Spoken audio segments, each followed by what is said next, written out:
I'm Drew Kempin, and today I'm going to be teaching you how to green screen with key light, add color correction to video, and mask out parts of video that you don't want there.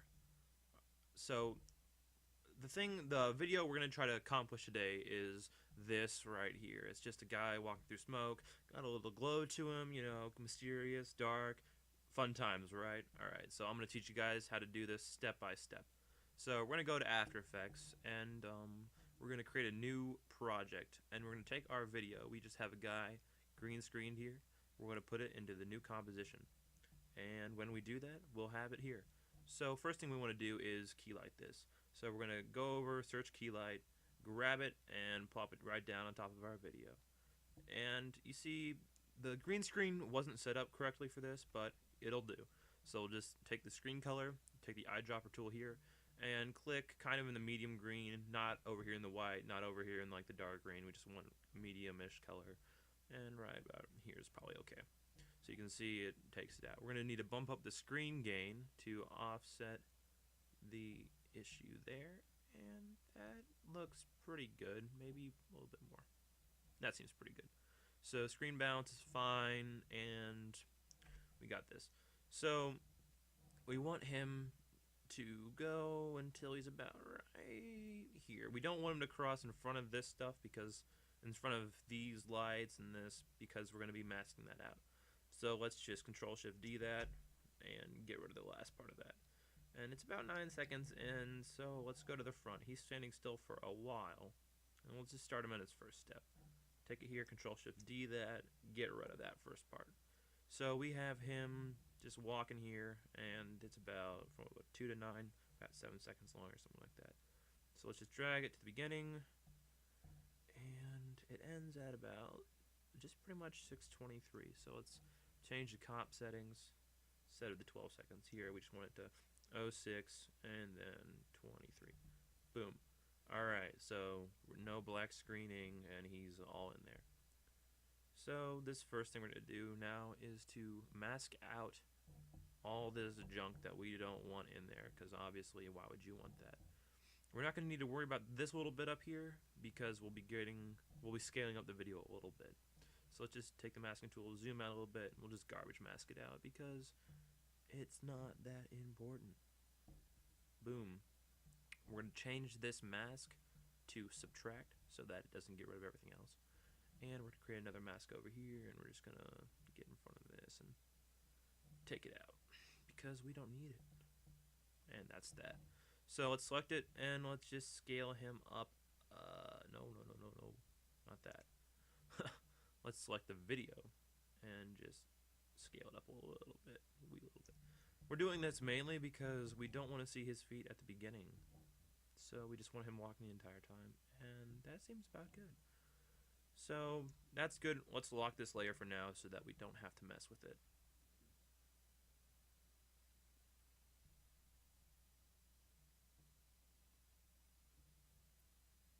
Alright, so now we're going to go ahead and add some smoke to the background. So we're going to go over, grab just one of our smoke files, put it in the back, and you see it comes here, it's a little bit small. So let's just take it, hold down Shift, scale it up so it's uniform scale, let go, and we just have a nice little smoke in the background, just some ambience, just pull the scene together a little bit. So that's good, and we'll lock that, we don't need to mess with that anymore.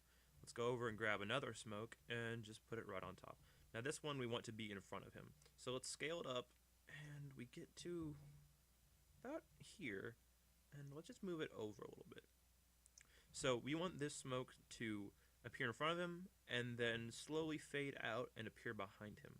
Now we want him to step through it, and he's stepping through right here, and right about this is the area we want to kind of mess with. So let's expand this, go to the transform, key the opacity. So right about here we want it about 100, and right about here we want to make it 0. And if we do that, then it will just become invisible. And you say, oh man, what? It's not behind him, the smoke just disappeared. What is this? This isn't real. So to fix that, we'll just duplicate it, select it, go down to transform here, change the opacity here, change this one here to 0. And that we'll fix that part, make this one 100. And that way, we just had the inverse of the first one. So technically, this smoke will just stay looking the same the entire time. And, oh, but it's still in front of him. Yeah, it's not a big deal. Just take it, drag it, put it below the main video. That way, he's walking, it's becoming invisible, and it's still there behind him. It's still there. So that way, you just have the smoke where you want it, when you want it, and it seems like he's walking through. Adds a little bit more, you know, interesting stuff to the scene. So that's good there, and let's just lock both those layers. We don't need to mess with those anymore. So you're like, oh, okay, we're done, right? No, we want a little bit more smoke in here. So let's go ahead and grab wisp number 3 and just plop it down right on top. And you see this one's a little bit short, right? I mean, it looks pretty cool, but it's a little bit short. So let's scale that up a little bit, plop it right there. We want these to be in front of him just so to add some kind of texture to the film. This one we can actually start it. Oh no, we want it to start a little bit before it starts, just so it's already there. So it flares up and then goes down. It's in an okay position. We might move it a little bit upwards, just a tad, just so that it covers more of the screen. And you see about 3 or 4 seconds in, it kind of dissipates. So we want this. We want to duplicate it. And we want to scale this just horizontally the opposite direction. That way we just have a little bit more coverage. And you see, oh, but it's the exact same thing. It looks stupid, like a Rorschach test or whatever. I don't even know what it's called. So we just take it and we'll just drag it down a little bit. And this way they're both evolving at slightly different time scales so that they don't show the exact same thing on screen at once. And those are okay, but you can see this background smoke is a little bit greenish, and this foreground smoke right here is kind of bluish. So we're going to need to fix that with color correction. We'll go to Effect, Color Correction, Curves. And we're just going to take out some of that red because it's kind of purplish. Drop that down a little bit. And then you see it's already working right here. And then we'll take the green, bump up the green a tad, and bump up the blue a little bit right there. That seems pretty good. So let's just take this curves, edit, copy it, go down to wisp right below it, edit, paste. That way they're both the same, and we got about the same color smoke throughout the entire thing so far. And now we go and, well, we're almost done, but it still dissipates here, and we want to cover that smoke and make sure there's no little gaps. So let's go to wisp number 5. We'll grab it and just plop it down. And this one is pretty good, So let's take it, just scale that up there, drag this one over to the left, right about there. So that way, as that one's fading out, that will kind of puff up and go back down. We might actually just end up cutting this scene a little bit, but that's pretty good right there. So let's take that, duplicate that, scale it horizontally again, and just drag it over here, and then offset it a little bit in the time scale, just so that we have a little bit of difference between the two, and it's not too much. So these are a little bit too white, so let's just go over to the transform and take the opacity down to like maybe 63% or something like that. Go over here and take that one down to about the same, yeah, about 62 or something. And let's try out that color correction, see if it works for these, because they're about the same color. And that looks pretty good. Let's try it for this one.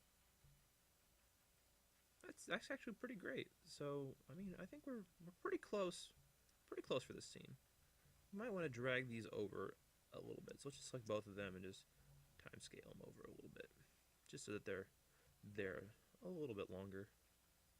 Yeah, right about there. So that way when the first ones dissipate, the next ones kind of shoot up.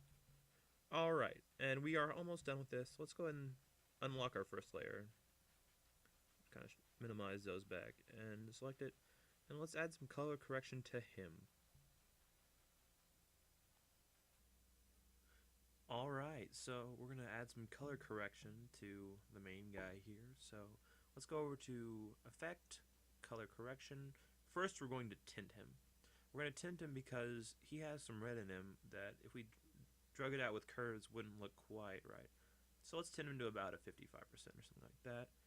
And then let's do Effects, Color Correction, Curves. Now with curves, we can see he still has some red in him.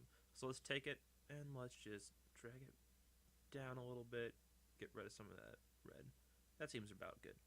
Let's bump up the blue a tad, and let's add a little bit more green to him. Just a little bit, not that much. Right about there. He seems pretty good. And we're really close to being done. And just to tie this whole thing together, let's go ahead and go to the effects. Let's go to stylize, and let's add a little bit of glow to him. Now we want to bump up the radius a bit, maybe like a 70 or something like that, and lower the threshold so a little bit more of it's glowing, about 30, 34, something like that. And let's, intensity, honestly it's pretty good, maybe a little bit more of the radius. That way we just have him kind of looking a little bit more powered up, a little more ghostly, a little more mysterious. And honestly, we're pretty much done. So let's cut it down to the composition about 510, 512. Let's just change that real quick.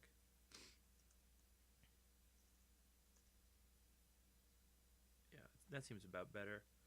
And then all you need to do is add it to your render queue. We'll name this one Final Smoke Walk Dude Done or something. I mean, whatever naming scheme you want to use is fine. We're just doing this for the tutorial. So let's go over to the output module, and for this I'm just going to render it as a QuickTime. You can render it any way you want. You know, just make sure it looks pretty decent. This will work for what we're using it for. And okay, and then you just render it out. And that's pretty much it for this. Depending on your computer, it'll take longer or shorter to render out than mine. And stay tuned for the next part where I'll be covering planar tracking and painting out tracking markers. So stay tuned. Alright, so this is what I'm going to teach you how to do now. So we're going to be tracking a point and then painting out that marker. So in this little video, you can't see it, but there was a marker on my hand that I painted out, and the little Triforce is being tracked on that. So I'll teach you how to do that real quick. That's it. It should look somewhat like this, depending on like what image you use and whatever. But so yeah, I'll show you. So the first thing we're going to do is go ahead and drag our image folder down into a new composition. And as you can see, there is a nice red tracker on my hand. So part of the thing I used was from about here. Just Control-Shift-D that. And get rid of this first part that we don't need. And then we're going to go ahead and go forward, and I think it ended about right here. So we'll just Control-Shift-D again, and proceed to delete that last part. So we'll go ahead and drag this back to the starting point for now, and we'll drag the composition boundary.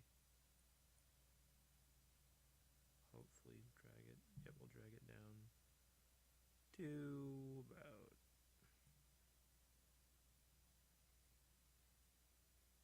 here. Alright, so then we're going to go ahead and select. We're going to go ahead and select the footage we have here.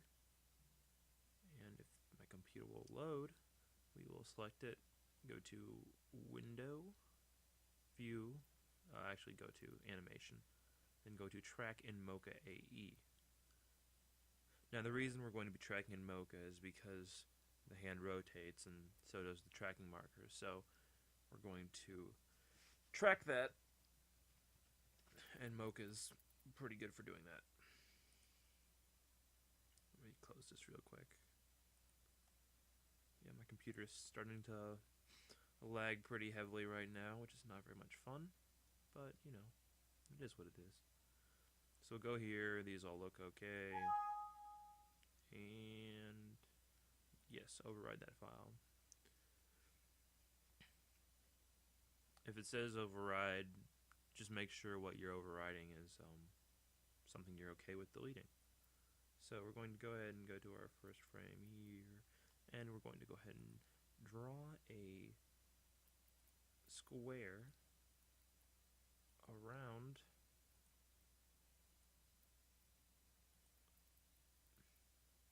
the tracking marker.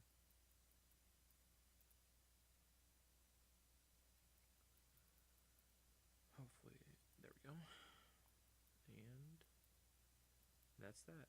Then we're going to go ahead and hit the track forwards button. And we'll watch it, and it looks like it's going alright. Not really sliding around too much. And we'll just go back here and go ahead and track backwards. Just to fill in that first couple frames I skipped. Alright, and then we're going to go ahead and export the tracking data.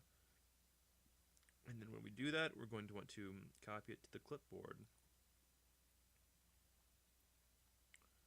And then we are going to go back to After Effects. We will go ahead and grab our Triforce image and plop it down around top of it. And then we're going to edit, and we'll go to paste. And that will paste the corner pin data that we got from Mocha. And we're going to want to make this a 3D layer, I believe.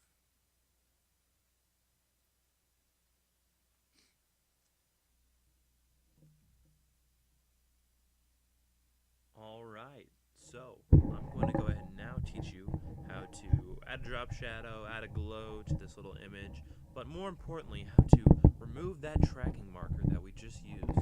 Okay, so what you want to do is you want to go ahead and let's turn off that image for now. We made it a 3D layer, but let's just turn it off for now. Go to your image.mov or whatever your video is and just duplicate it.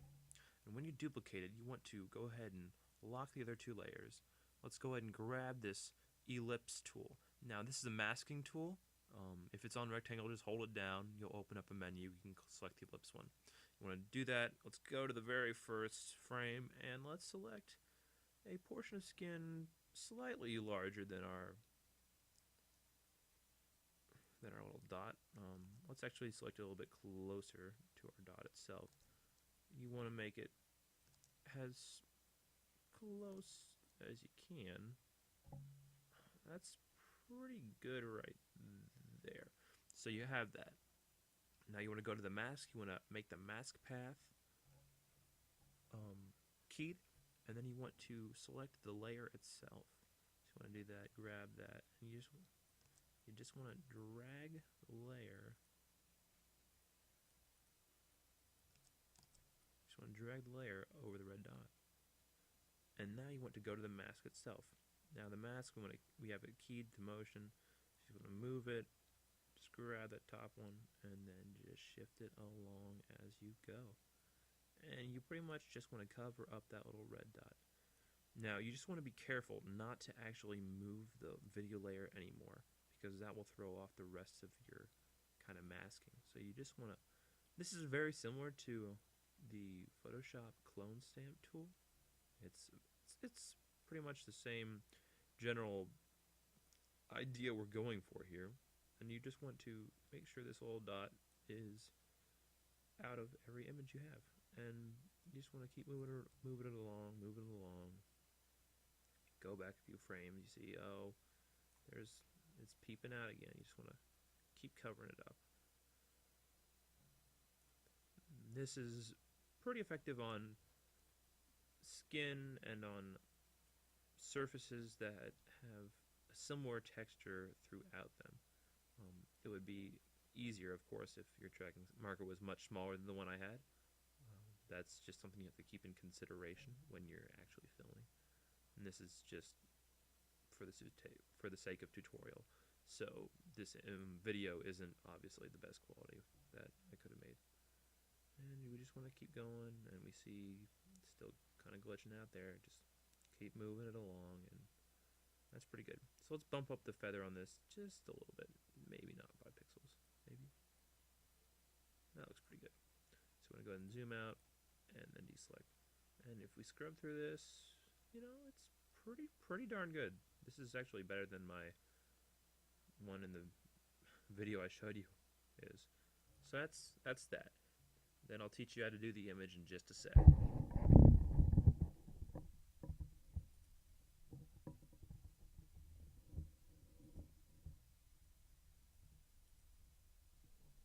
And finally, I'm going to go ahead and teach you how to... Well, I'm just going to finish off this little video for you. Alright, so what you want to do is you want to select your... Go ahead and lock the 2 layers. Select your image, unlock it, go ahead, and we'll just scrub through here. You see it? It's kind of floating along. I moved it back in the z-axis. I think it's about 800. Yeah, it's about 800. So what you want to do is you want to go over and just look up drop shadow, and you want to just grab that and plop it down right on top of your image. We're going to go ahead and go to the first frame. You want to go ahead and key direction, distance, and softness.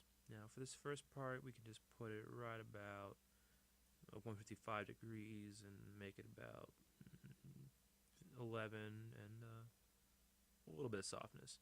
Then you want to go ahead and go out to like here, about the first way it is. Go ahead and then increase the distance and then increase the softness. This makes it look like the light is hitting at a different angle. So you just do this, and about here you see this shadow is kind of not where we want it to be. So we'll just slide it down here and lower the distance a bit. And then we also, that's actually pretty good. So we start off here, we go out, kind of float back here. And right about here, we want to change the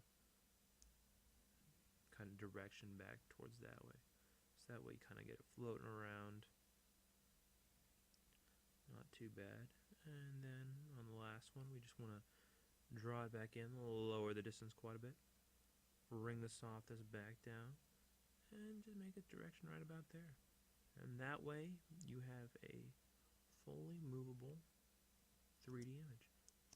And if we just play it through, you see it float around, shadows there, it's tracked to that one point, and yeah, that's how you do it. And it looks pretty good for what you got. But one last thing, just want to go ahead and look up glow. Everybody loves glow. Just go ahead and just plop it down right on top of that image. You want to cut the shadow opacity from your drop shadow down to about 25, maybe about 25. And then we want to go ahead and increase the radius of the glow about that much. And intensity isn't going to be very important really for this image, but it might for yours, so you just have to play around with those settings. So there we go, we got a glowing Triforce floating around. My name is Kempin, and this is for CGT 346, the practical final. If you like what you see, go ahead and comment. If you don't like, go ahead and comment. And I'd recommend taking CGT 346 if you want to learn more about After Effects. Alright, thanks for watching.